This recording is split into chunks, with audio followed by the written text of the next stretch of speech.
We had all of these various pagan traditions and cultures, but then you do have the Roman Catholic Church that came in, and in order to unite all of these different beliefs under one umbrella, they overlaid the Christian story and then incorporated that imagery into the holiday that they were curating for the masses. These rituals have been spoon-fed to us in order to change our behavior. Tell us a bit more about Christmas. I'm sure there are many layers that you've come upon in these years of truth. Christmas in the early days in the colonies looked nothing like what we call Christmas today. In Massachusetts, in between 1659 and 1681, Christmas was outlawed. The original depiction of Santa Claus was that he was an elf. And then Thomas Nast, the cartoonist, made him larger than life and had this round jolly belly. Even the color red became solidified through Thomas Nast's cartoon. That is why we have all of the traditions and the imagery that we do surrounding Christmas today. It's time for us to really consciously choose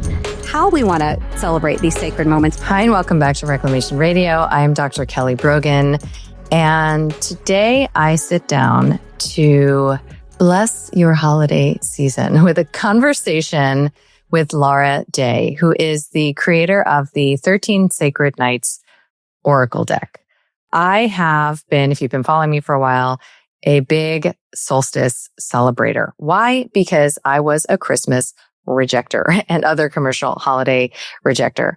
And my experience of solstice has morphed over the years from a ritual that I pretty much imposed on my kids that was very Kundalini informed to one that is an extremely sweet, relational check-in and celebration by a fire that my daughters seem to be extremely into.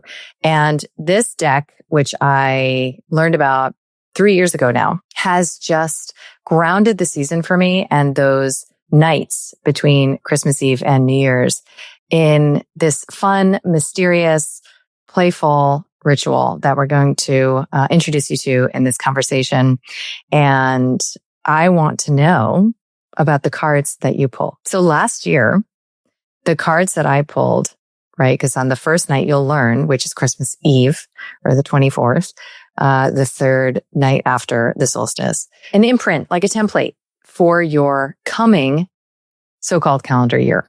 And then each of the following nights correspond to a month. And it is so cool to write this down and keep it handy. I have a page on the front of my journal where I write down my January, February, March, what I pulled, and then the full year. So mine for this year are extraordinarily on point. Okay. So I pulled, there's an animal, there's a gem, and there's a plant. Okay.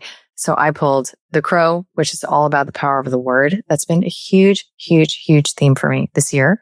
Resolving my self-deprecating language, for example. The next is Moldavite, which is a lot around, which is a spiritual awakening card, and specifically has to do with moving beyond the mind and being with what is. And for me, this year has been, if anything, about coming to a humbling perspective on connection and neutrality with that I had formerly judged and rejected. Okay. And then my plant was Meadow Sweet, and it's all about grace and composure and confidence and this inner royalty. I cannot tell you how much that theme has resonated for me in this year. It's extraordinary. And then very specific things, for August, I pulled the bear. Okay. That's all about retreat and rest. What did I do in August? I went to a Joe Dispenza 7-day, it can be so on the nose.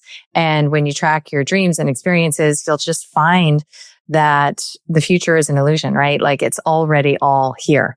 And this practice is so fun. I really encourage you to get a hold of your deck. Of course, the link is in show notes, and as is your discount code.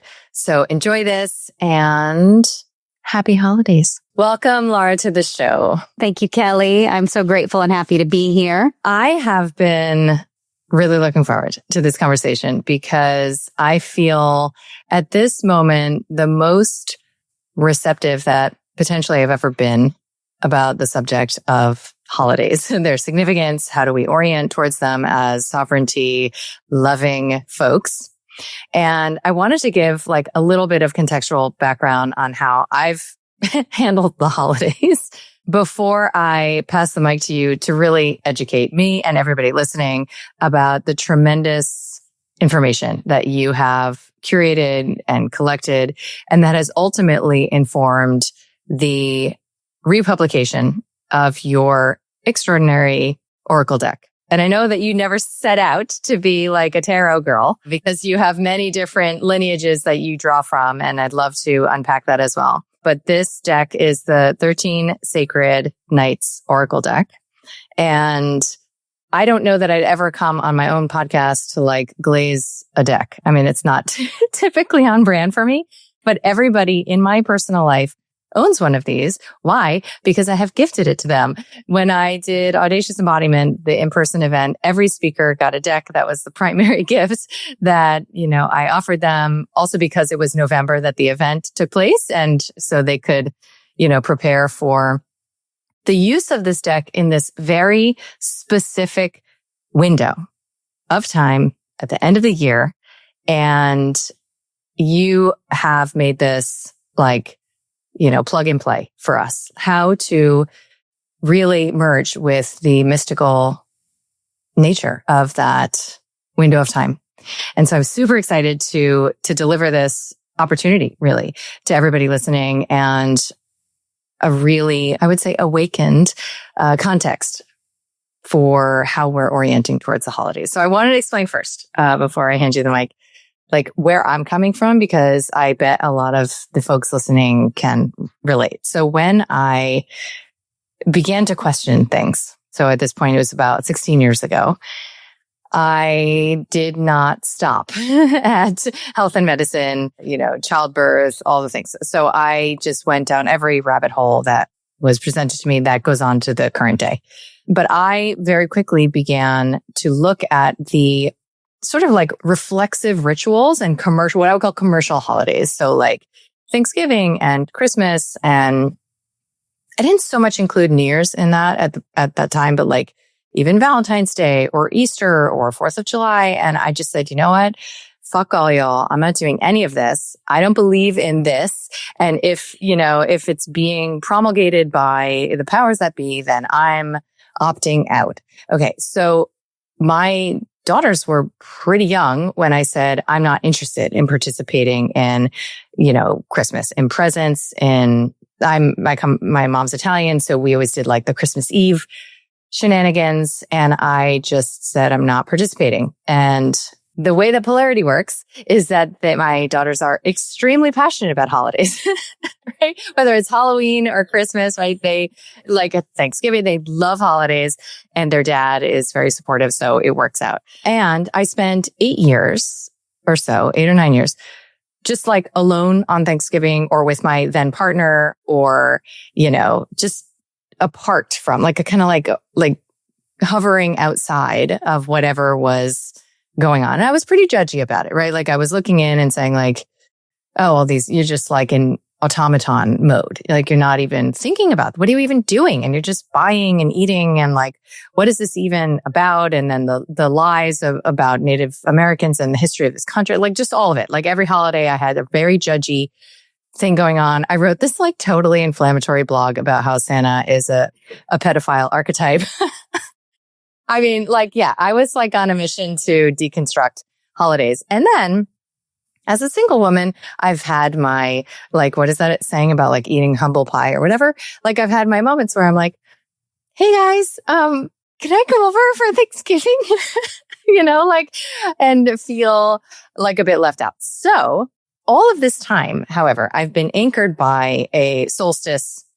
Like solstice, if you ask my girls, they'll say like solstice is mama's holiday. It's the only one. And it's because at the time I was in my Kundalini. So this was a decade and a half ago or something, in my Kundalini training. And so the observation of these equinoxes was a part of the sort of ethos and culture, right, of that world. And then we got into Waldorf. And so the Steinerian perspective on it sort of informed that even further. And I used to be very like ritualized about it. Like I'd have us do like a 3-minute Kundalini meditation together and dress up all in white or whatever. And amazingly, my daughters are teenagers now. I would have thought they would have like eye rolled this because they eye roll a lot of my stuff that I've just let go of, like I don't force information down their throats any longer and haven't for years. But it's interesting that they really get into it. They love it. And it's morphed into more of like a relational check-in, like a relational celebration. That sounds really lame. But basically we like make a little fire and we review the year. So over the course of the year, I write on little papers like funny or amazing things that happen. And so there'll be like 75 little papers that I've kept in a box of like hysterical things that happened when we went to, Europe or whatever that day on the boat, kind of a thing. And then also beautiful things that have happened. So we review those. And then, another salient thing is like we make an ask of each other, like kind of a vulnerable ask. Each of the three of us makes of each of the other two. Does that make sense? And one of the things we do is we pull one card from your deck. Okay. My girls are not tarot card girls. Okay. However, it's always, first of all, you're such a beautiful writer. It's so powerful. And these cards are so beautiful. And for whatever reason, they're super receptive and open. And that is how we sort of anchor in together this season that I'm otherwise not a participant in, like at all. So that's sort of where I've come from, where I have great skepticism about the stories we're told about any of these holidays, their purpose, right, socially, and the potential, risks of just sort of perpetuating this thoughtlessly. I also love having I want to say an alternative because that's like saying alternative medicine or whatever. But I love having this rebrand. Let's call it a rebrand. And so I'd love, with that context, I'd love for you to take us into your journey around holidays. Like, why is this something that even has relevance for you? And how do you bridge the gap between rejecting aspects of the, as told stories about our holidays? And let's start with Christmas with this, potential ritual and practice that has clearly brought like so much meaning, not only to your and your daughter's lives, but also to everyone who is touched by your work. Wow. Well, first of all, I'm just really glad that you started out with your journey and your story, because I think there's so much that so many people will resonate with that. And, the moment that I really decided that it was a good idea to follow through with this project of creating the Oracle deck. And like you said, I never really intended to be like a tarot girl. I wasn't really that into Oracle decks. I only used them because of this practice that I fell in love with the year my daughter was born. And having a lot of the same frustrations you did, just sick of the commercialism, wanting to create something more meaningful, more real for our family, with this brand new baby. And then this practice was, I didn't go looking for it. It just arrived, from my teacher in a training that I was already taking part in. But the moment when I really thought, okay, the world is ready for this, and I need to create this thing that's, been knocking on my door, was I was hanging out with a friend of mine who I've known since we were kids, and he's very straight-laced, ER doctor, not hippy dippy trippy at all. Probably didn't even know what an Oracle deck was, and he's got 3 daughters.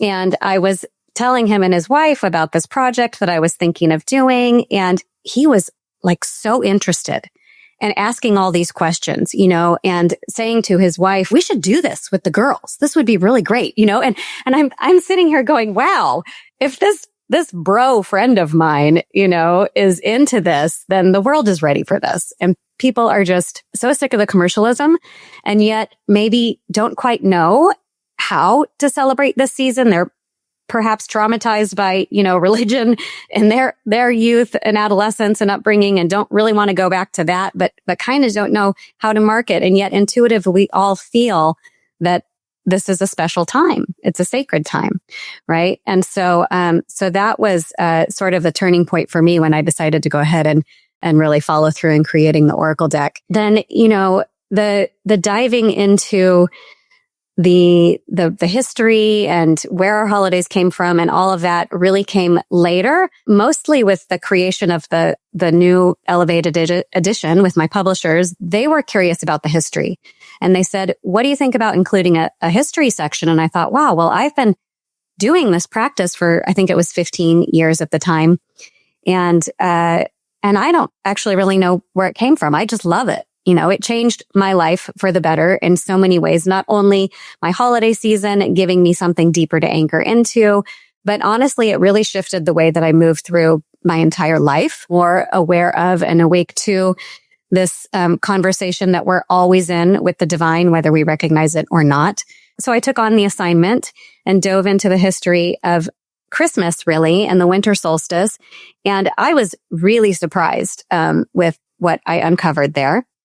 And so I started sharing that with folks. And then as I was doing that, they would inevitably ask me, well, what about Valentine's Day? Or what do you know about Halloween? And I would be like, no, I'm just the Christmas girl. I don't know about that stuff, And then eventually after so many asks, I thought, people are really wanting this information. I was getting curious myself. And so I have now read a total of, 32 books on the history of our holidays and the solstice and, all the pagan holidays and rituals and where kind of all of this came from. It's a really muddy, tangled history, but there is there's some pattern to it that we can pull out and begin to sort of catch on that these holidays did not just trickle down organically from old world roots, but that there really was this multi-layered process of them being used numerous times by people in power or those wanting more power in order to shape and manipulate and guide the behavior of the masses. So once we begin to see that over and over again and understand that these sacred moments, they really are so powerful because we are all collectively in a given culture, right? Pausing and saying, this is what's important. We're all pausing together and we're all directing our attention in one way, in one direction.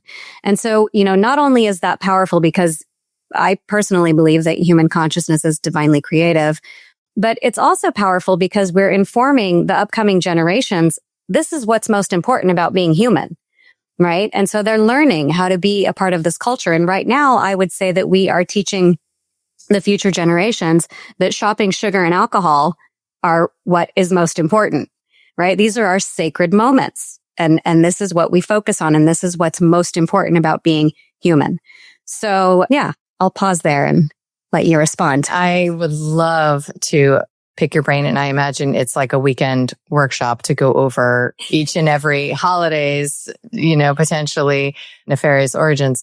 However, before we get to the 13 nights and what that means and what this practice really consists of and where your deck comes in, I would love to touch on maybe like 3 or 4 to just sort of get a little glimpse into this pattern you're referencing, because I think that a lot of folks listening are aware that the church, quote unquote, often veils the occult, meaning like that there are occult practices masquerading as Christianity, and that the co-opting of these so-called pagan rituals was very deliberate, as I hear you insinuating, and the representation of them as Christian and or even like sort of secular, right? Like so taking, I'd love to hear about Valentine's Day, for example, taking these holidays that have origins that are never actually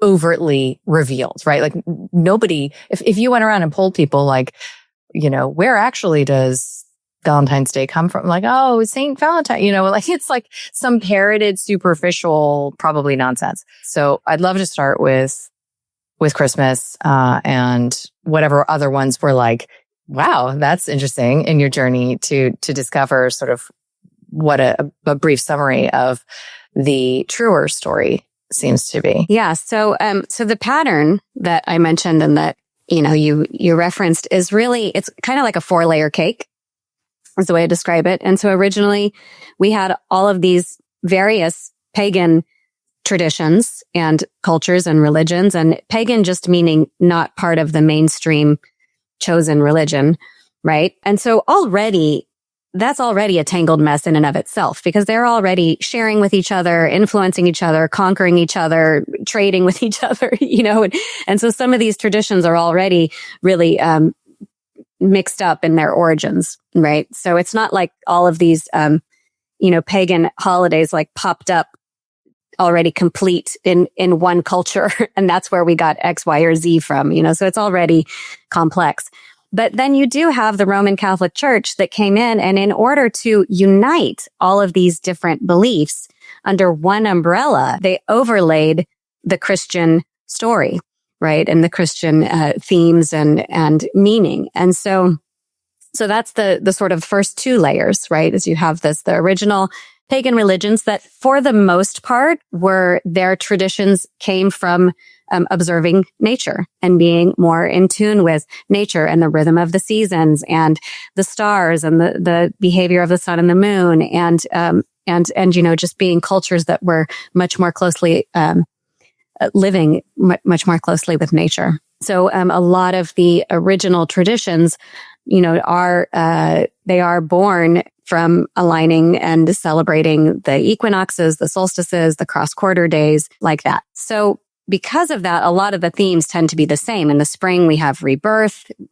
which became resurrection, and fertility rites. Again, Valentine's Day, same. These are early spring rituals. So, okay, so that's the second layer. And then the third layer would be that, darn those pesky pagans, they're really hard to stamp out. And so around the Victorian age in the 17 and 1800s, a lot of the original pagan traditions, which were often more ruckus or rowdy or promiscuous, were still bubbling up through the surface of the veneer of Christianity that had been overlaid, right? And so what happened was the upper middle class sort of wanted to further domesticate or really stamp out those rowdy and ruckus behaviors. And so there became this Victorian age further domestication of the holidays. And each holiday kind of did that in a different way. And so that would be the third layer of the 4-layer cake. And then the fourth layer is commercialism and really just opportunistic, the opportunistic association of different industries and shops and whatnot with the Victorian overlay. And so it was really this 4-layer process of arriving at where we are today.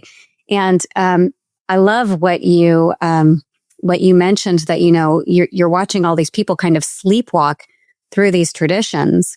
And we just have no clue where they originally came from, why we do things the way that we do, and if we understood that, largely these rituals have been spoon-fed to us in order to change our behavior, then we might be less protective and defensive of them. Because what I find is that when I start talking about, well, is Santa Claus, is that really what the myth that we want to teach our children? And is that have a positive, influence on them and their psyche and everything else? Or, to start picking apart some of these traditions, people get angry. And, really, really defensive of their, holiday killjoy, oh, what terrible parenting, why would you take away our Santa Claus, and it's like, yes, well, I've been there. Yeah. So it's like, do you even know where it came from? And when people start to understand a little bit more of the history, then that defensiveness, softens. And I believe that it's time for us to really consciously choose how we want to celebrate these sacred moments, because they are so powerful.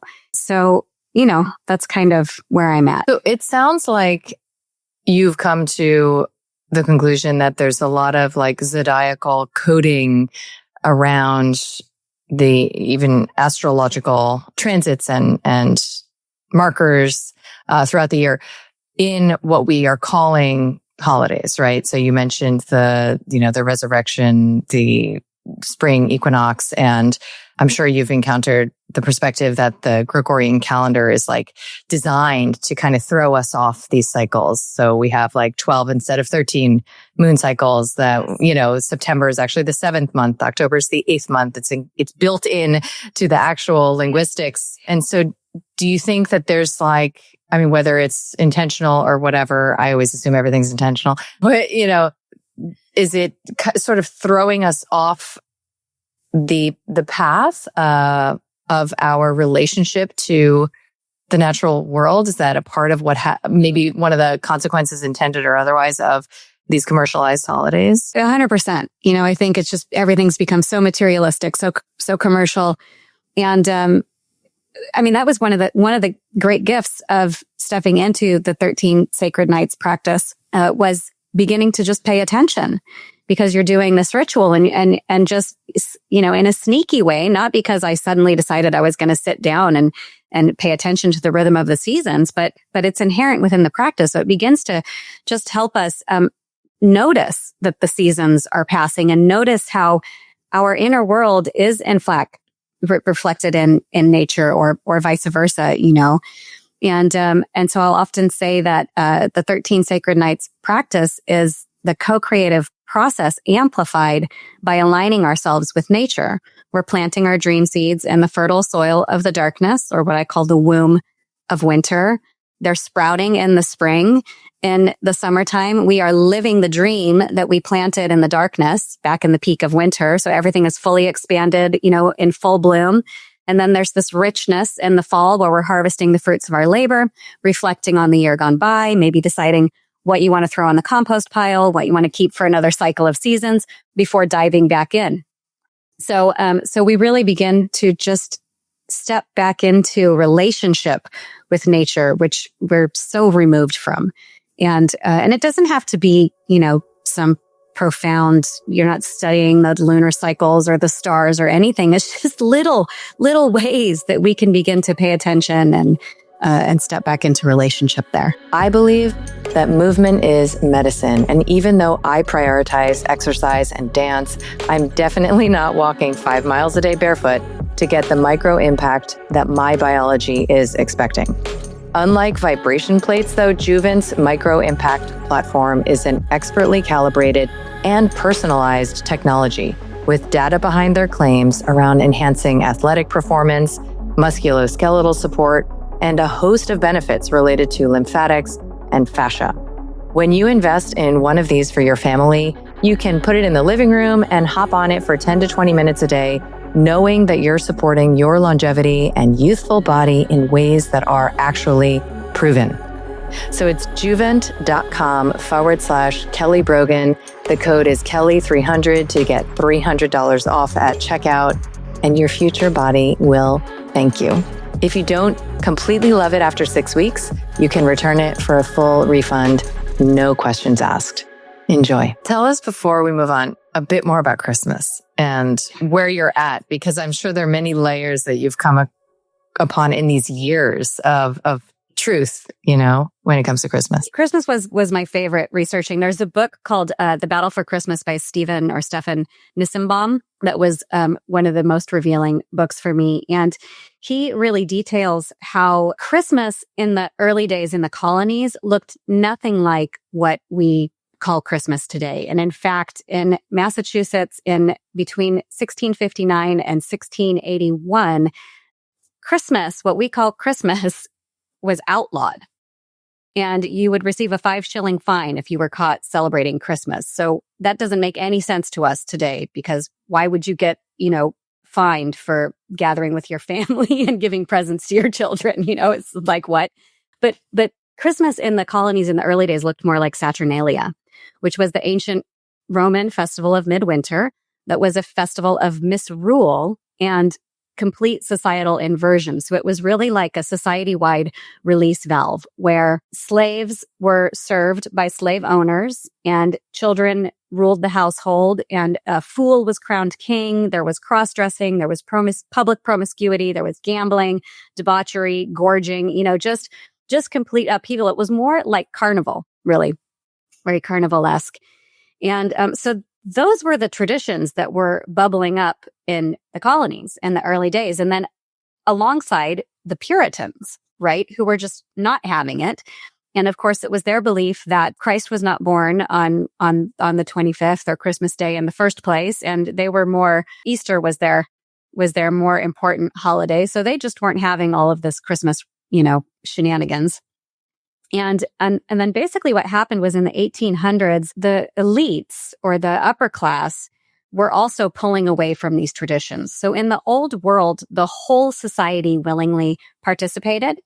And it was almost like, well, if we entertain this, 2-week period and, go along with this little game, then for the rest of the year, we'll be ensured good service, and the societal ranking order will kind of go back to normal. And it was almost ensuring that everybody would stay in their place by allowing for this, 2-week, let the steam out of the kettle. So in the 17 and 1800s, the elites in the United States were pulling away from these traditions. So if you can imagine a group of rowdy, probably drunken young men showing up at a wealthy manor to perform their songs, which they called wassailing. Here we go, we're wassailing, right? Or if you think of, some of our Christmas carols, oh, give us some figgy pudding. We won't go until we get some. That was these groups, these bands of youths going door to door, asking for alcohol, money, or sweets in exchange for their performances.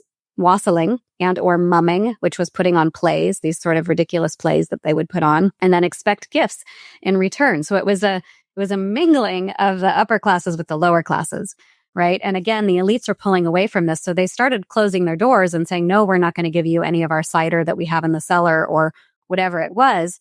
And you can imagine how that escalated very quickly into violence and vandalism. And it was not a good scene. So this very small group of intellectual elites, New York intellectual elites, they called themselves the Knickerbockers. They got together and they quite literally rebranded Christmas in order to quiet down this rowdy, undesirable behavior. And it was very intentional. And it wasn't just a nostalgic yearning for roots. It was like, we need to put an end to this mayhem. So it was, first was Washington Irving. He wrote a satirical history of New York, which later years, a lot of it sort of became urban myth or even taken as truth, even though it was originally meant to be satirical. Followed by John Pintard, who was a Freemason, and then some other individuals. Thomas Nast was a cartoonist he was the one who came up with the donkey and the elephant cartoons for, political cartoons. He was a political cartoonist, but he really further developed the imagery of Santa Claus. Clement Clarke Moore in 1823 wrote the poem The Night Before Christmas. And that poem actually really solidified a lot of our imagery around what we now call Christmas. But it was this very intentional effort among these elite intellectuals to dream up a romantic version of this holiday that would have the masses feeling like they were plugged into their old world roots. And yet it would, change the holiday so that it was celebrated within the walls of the parlor. And we have, the Christmas tree that they borrowed. They sort of cherry picked old world traditions and curated this more domesticated holiday that would do away with the loud street parades in the middle of the night. It would do away with mumming and wassailing and the exchanging of gifts or money between the classes. And it would be about the children. That was a very commonly used technique, was to refocus the holidays towards children and the family unit and these more Victorian age moral domestic values. So we have in Clement Clarke Moore, in his poem The Night Before Christmas, he talks about the jolly old elf, St. Nicholas, and the 8 tiny reindeer. The original depiction of Santa Claus was that he was an elf. He was this tiny, he was sort of beginning to create this imagery. And then Thomas Nast, the cartoonist that I spoke of, was the one who kind of made him larger than life and had this round jolly belly, and added even the color red became solidified through Thomas Nast's cartoon. And so it wasn't an overnight holiday that they created, but it was very intentional, and they were communicating with each other. And, oh, what if we do this? And yes, that would, again, the Christmas tree. Oh, and the presents for the children. Well, that would keep the activities centered within the family and within the walls of the home. And So it was very intentional. And that is why we have all of the traditions and the imagery that we do surrounding Christmas today. Wow. So it sounds like you've explored a lot of the social driving forces behind the re-envisioning or even envisioning of this holiday, and that the role of Jesus, right, and its moniker Christ Mass, right, like to this day, it seems quite, I mean, I didn't hear you mention it once in this story, right? So like, yeah, no. In fact, they said the house of God will not vanquish the house of ale. So they came up with a new deity, which was Santa Claus, and the commercialism, right? And the gift giving to the children. And yeah, God wasn't working. Christ wasn't working. Right. Right. And it's not even actually a part of the whether it's a story or a real history, depending on your belief system, that he was actually even born that day. Right. Well, and I think actually most Christians, maybe some don't know, but most Christians and even the church readily acknowledges that nobody knows when Christ was actually born, and that day was actually chosen. That was back with Constantine the Great in the century the 300s of after AD, or whatever they're calling it now, BCE, Common Era, CE, Common Era. So they aligned the birth of Christ with the solstice, essentially, or the 25th, because so solstice means the sun stands still. Sol meaning sun, and sistere, to stand still. So in Latin, that comes from the sun standing still. So what happens is the solstice is around the 21st, give or take, and then the sun appears to stand still on the horizon for 3 days. And then after that third day, it begins to move again. So on that third day, we get incrementally more and more light. And so the light is being reborn, right? The sun is born. The sun is born, right? The light is streaming back in. And so for all of those ancient sun worship religions and cultures, that was a very powerful time to overlay the birth of this the new deity that they wanted everyone to focus on. So there was to rewind back to those times, that was a very conscious way they felt it would be more effective in bringing along all the pagans if they allowed them to maintain some of their festivals, some of their rituals, some of their timing, but to then give it a new meaning, right? To Christianize the existing holidays. So the 25th was the birth date of Sol Invictus, which was, he was the, Roman sun god, the unconquerable sun god. Do you think that there is any veracity in the sort of like Amanita muscaria, like, psychedelic reindeer urine, Santa's just a mushroom story? That one always comes up. I think, again, like all these cultures were already borrowing from each other and themes were already blending and mixing. That one comes up a lot, especially in the circles that you and I tend to run in. They're fond of the Amanita muscaria theory. I think it's incomplete. I think that, I think perhaps Thomas Nast maybe unknowingly borrowed from that tradition. Maybe red, was already established as a midwinter color because of the mushroom. I've also heard that no, it was just because of the holly berries and the snow, the red and white. And certainly reindeer were seen as liminal creatures. That there were many cultures that had myths of reindeer, or even not reindeer, maybe it was horses in some, or an 8-legged horse in one case with Odin, the Norse god, and his 8-legged horse that he rode across the sky in a midwinter hunt.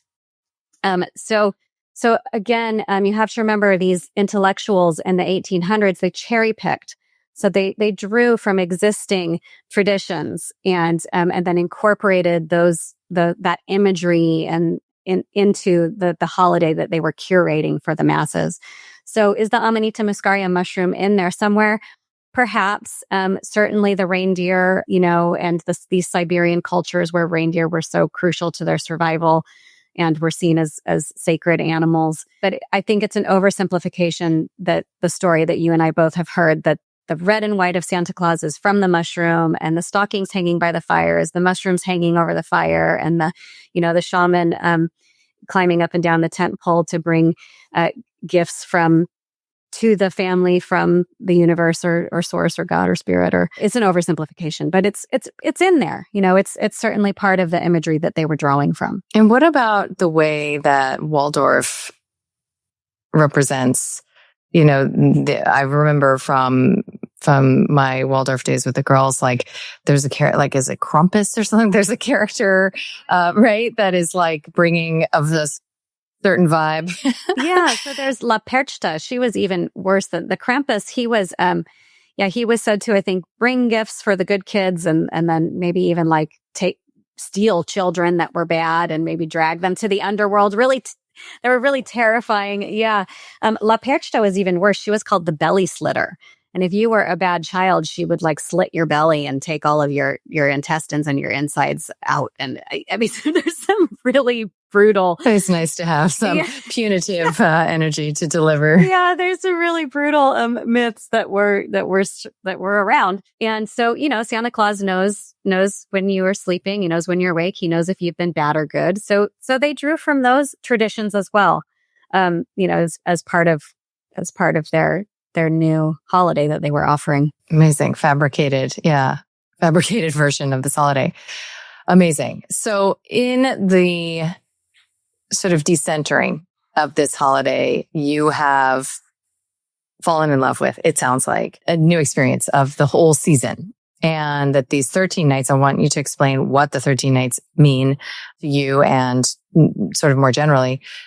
And have found that there's like a way to relate to the entire year through the lens of this season. And you said this initially, like that we all feel there's something important, right? There's something deep. There's something even sacred about this transitionary period, these short days, and this kind of like, hibernation imperative.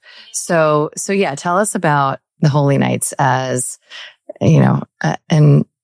another way to experience this moment. Yeah. So for me, just more and more, one of my underlying kind of core beliefs and philosophies is that the more we align with nature, the more we uncover our own highest human potential. And as I already said, that can be in really simple ways. Just getting outside to get the sun on your skin and in your eyes, checking out the phase of the moon at night, not on your phone, but by actually stepping out and looking at the sky, eating seasonally, whatever it is, all these simple ways. But this particular practice just supports us in tuning into the season of darkness. And so what do we notice if we take a look around during the winter solstice season, the holiday season? The trees have dropped their leaves. Animals are slowing down or hibernating. Plants and grasses have often receded back into the earth, right? Seeds have descended deep into the soil. And, everything is kind of drawing inward or conserving energy. And then yet here we are in the Northern Hemisphere, shopping compulsively, overindulging in sugar and alcohol, which is taxing the body as opposed to conserving energy, jam-packing our calendars. It is the busiest time of year for most people, flooding our lawns with LED lights, which is just like a slap in the face to the darkness, no, it will not be dark. We will not dive into the darkness. So it's this opportunity to just notice that and to also bring yourself into a much more inward state of being. And the structure of the practice is really sweet and playful, can be. You can make it as profound and deep as you want. You could crawl into a cave for 13 days, or you can keep it light and playful. Everybody can make it their own. That's something that I love about this practice. But it is 13 days long. And the number 13 actually was originally associated with the goddess and the divine feminine, because we have 13 moon cycles in the year and therefore 13 female fertility cycles. And so it was the number that represented and honored the divine feminine. And then again, the Roman Catholic Church came in with their campaign to destroy and erase all the goddess worship. And so the number 13 became bad luck and creepy and, associated with darkness and evil. And now we have cruise ships with no 13th room and whole cities with no 13th Avenue, and the Empire State Building has no 13th floor, and most people don't even recognize why. Or Friday the 13th. And in fact, in Chile, where I lived for a year, it was Tuesday the 13th, which is random. But, all around the world, we have this superstition about the number 13.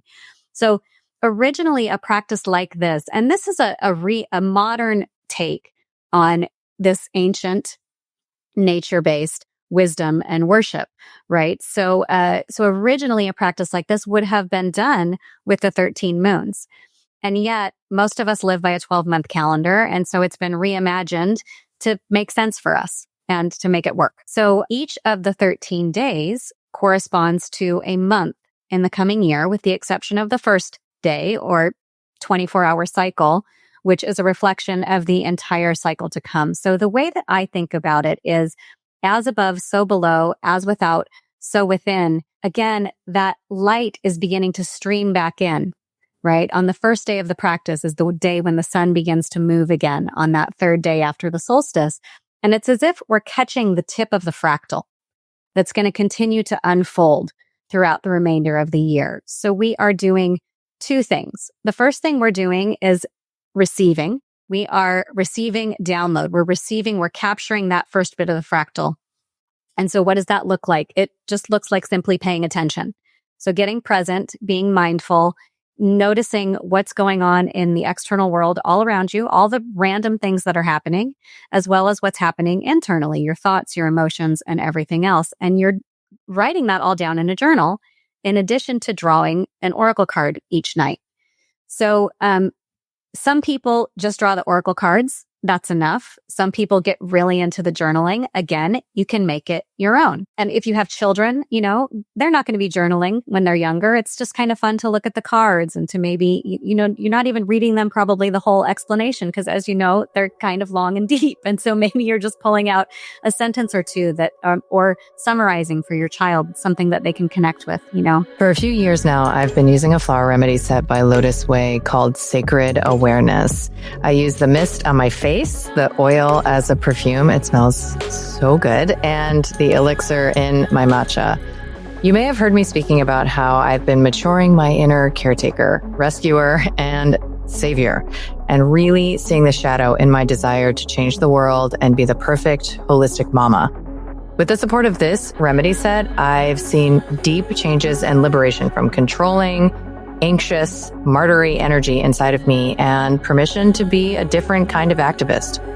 So if you're curious about what remedy could subtly and powerfully shift you into deeper, more coherent energetic states, head to lotusway.com and use the code Kelly15 for 15% off.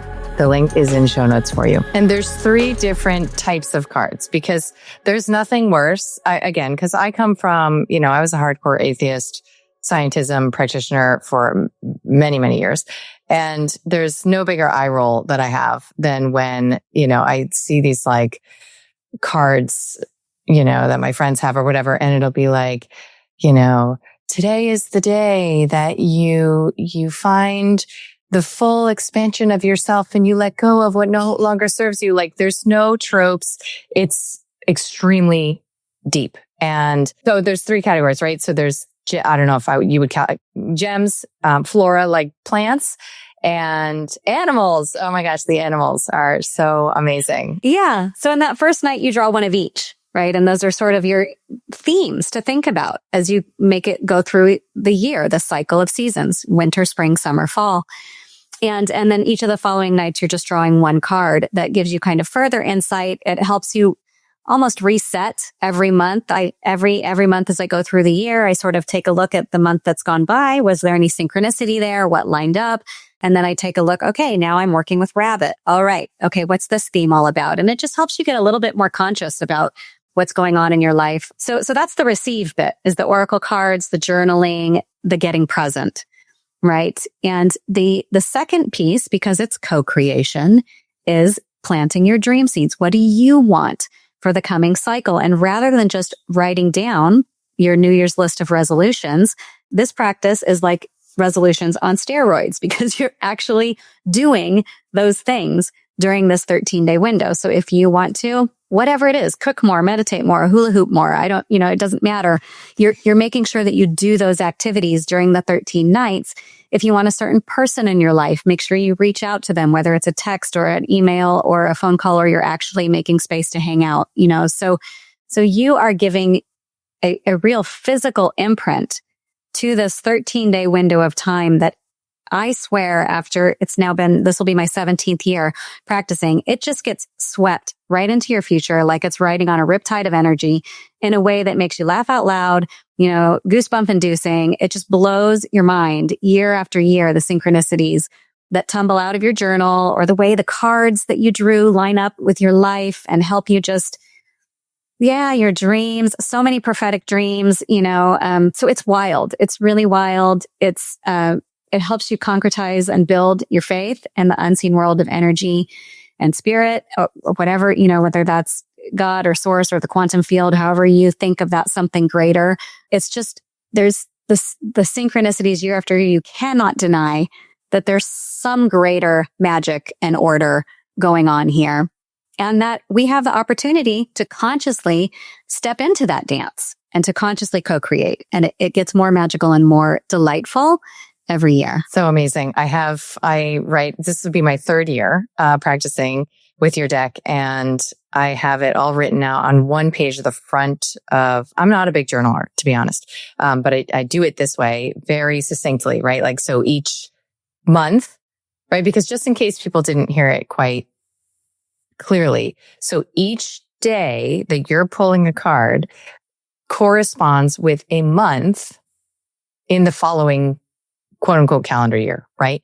So that you can, I can look at my February and any notable things that went down that day or that I dreamt, and I can look at the card that I pulled in February of the next year. Right. I'm not explaining it very clearly. I need to get better at this because I'm such an ambassador.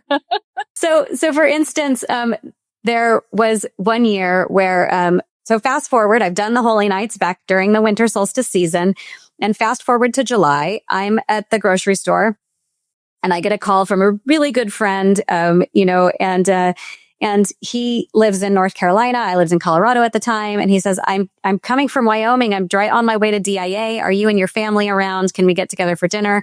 Go, oh my gosh, of course. He comes over. We have this wonderful meal together. It's just, we always have a great connection.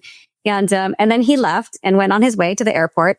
And I just had this nagging thought, did I write something in my Sacred Nights journal about Tommy last year? And I go and I grab my journal and I flip through, open to the Sacred Night that corresponds to the month of July, which would be the 8th Sacred Night.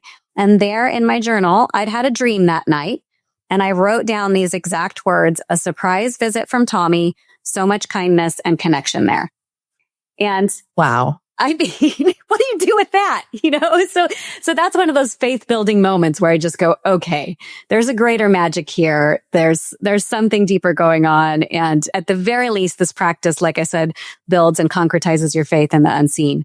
And so things like that. And then, the year of my divorce, I drew Star Sapphire as my yearly overarching mineral card.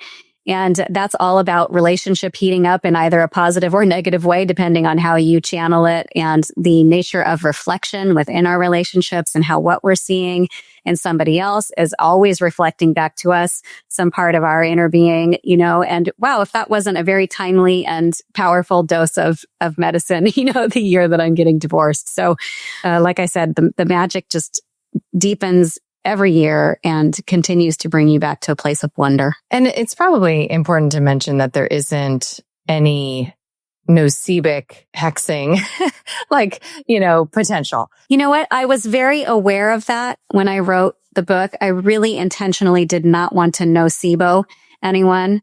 And so every single card, and for those, if anyone's unaware of, the placebo effect would be the positive effects that your mind can have on your body and your life, really, when you have a positive belief. And likewise, we can do the same thing. We can hex ourselves with a negative belief, right? And actually see that negative belief play out in our bodies and or our life. And there's been all kinds of studies done on that. So I was very aware of that, and I did not want to, curse anyone with, oh my gosh, my October is going to be horrendous because I drew this terrible card. So a lot of the cards are very positive in nature. And then there are cards where I do talk about maybe some challenge, but here's the gift within that challenge. And it's always got a positive spin on it. There is one card that really freaks people out. And I get emails about it every year. People are in a panic because they've drawn the elder card. Have you come across that one? No, I haven't drawn that one. Okay.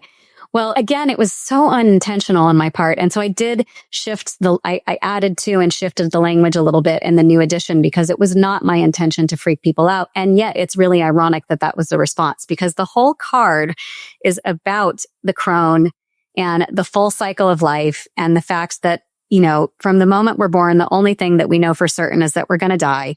And, you know, that when we live into that mortality, we cease to take for granted this incredible life that we're moving through. And it was really more about just gratitude and not taking this life for granted. And so there was a lot of that in the elder card and the elderberry and the elder tree. And there was an old myth that there was an old woman who lived in the elder tree, and she was the representation of the crone. And so, every year I get people emailing or calling, oh my gosh, I drew this card. Like, am I going to die? You know? Very concrete.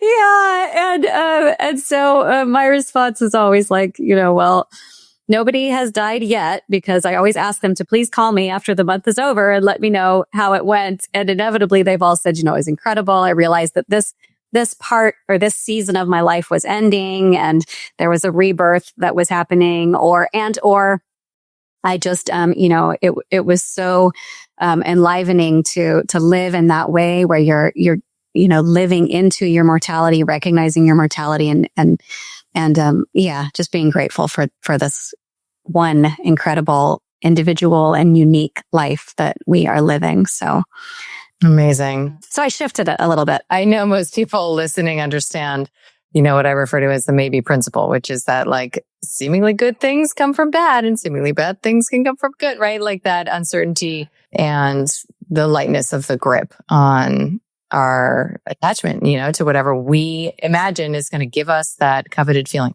So I am so grateful for the way that this practice has, it's almost like made a fun game. I don't want to be diminishing, but like game out of. But yes, that's what I love about it is it's playful and it's delightful and then yet it's profound. So it's sneaky in that way. Yeah. And it's such a beautiful complement to the observation, if not just acknowledgement of the solstice. And, you know, even of course, if you are a Christmas girly, you know, this is a way because it's the first night is Christmas Eve, right?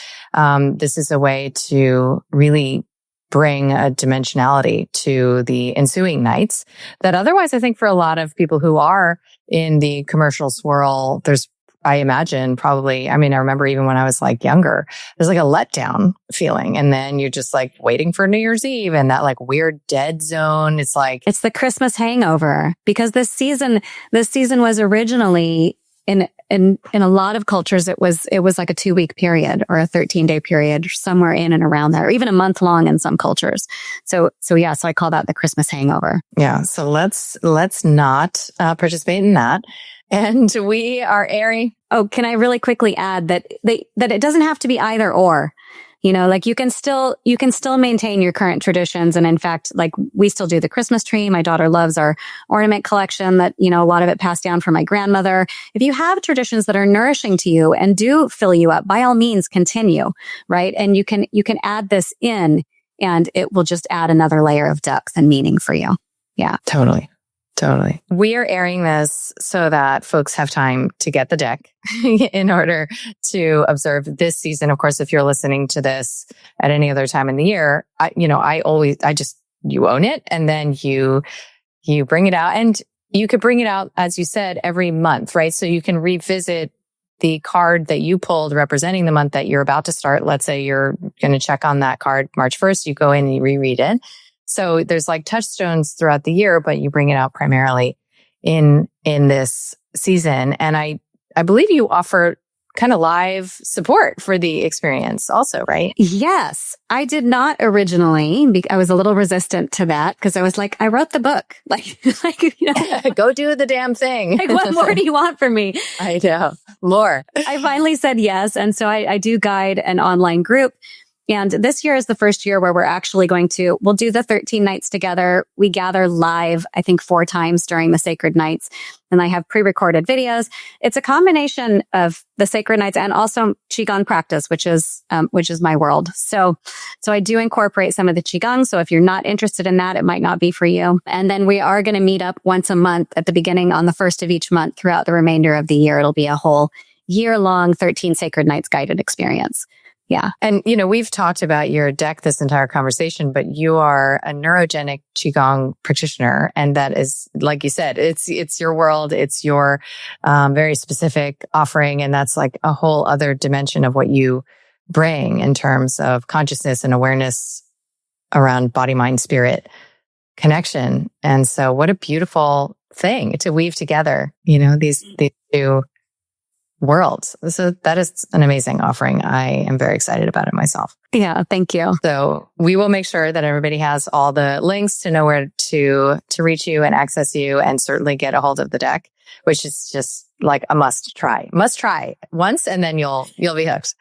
So I'm very grateful for your creativity and your work, and now your like historical perspectives that you layer in. I mean, there's just so much that you're offering to shift our paradigm around the experience of holidays and the so-called calendar year. And I'm just very grateful. Yeah, thank you. Yeah, well, I'm so happy to be connected. And, we circle in a lot of the same friend groups, and there's so much brilliant creativity that's bubbling up right now. And it gives me hope and faith in humanity. Absolutely. I couldn't agree more.